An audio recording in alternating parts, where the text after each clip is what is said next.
नमस्कार, तनुजाच रेसिपीमध्ये सर्वांचं स्वागत आहे। आज आपण बनवणार आहे खोबऱ्याचे मोदक। त्यासाठी लागणारे साहित्य, एक नारळ फोडून घेतलेला आहे, त्याच्यावरील अशा पद्धतीने साल काढून घेतलेली आहे।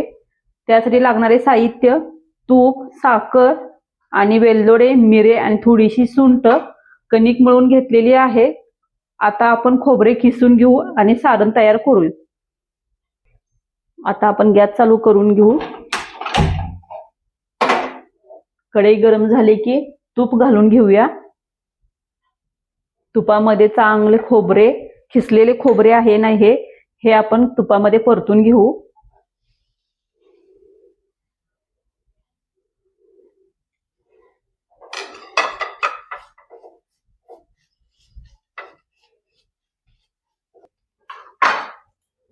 आता ह्यामध्ये आपल्या गोडीप्रमाणे साखर घालून घेऊ।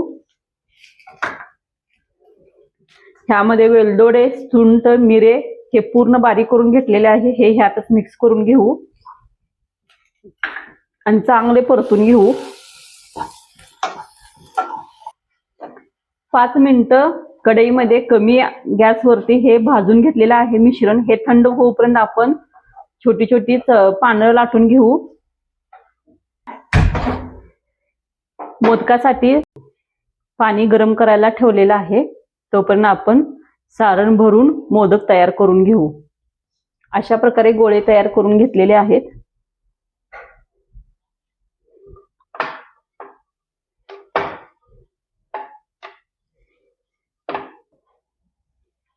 अशा पद्धतीने सारण भरून घेतलेलं आहे मोदकामध्ये, पानामध्ये। अशा पद्धतीने मोदक तयार करून घेतलेले आहे। आता ह्या चाळणीला आपण आतून तेल लावून ह्यामध्ये मोदक ठेवून घेऊ।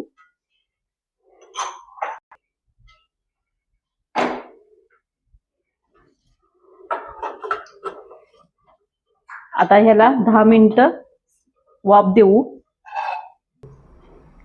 अशा पद्धतीने 10 मिनिटं कमी गॅसवर मोदक वाफवून घेतलेले आहेत, ते आता आपण प्लेटीमध्ये काढून घेऊ।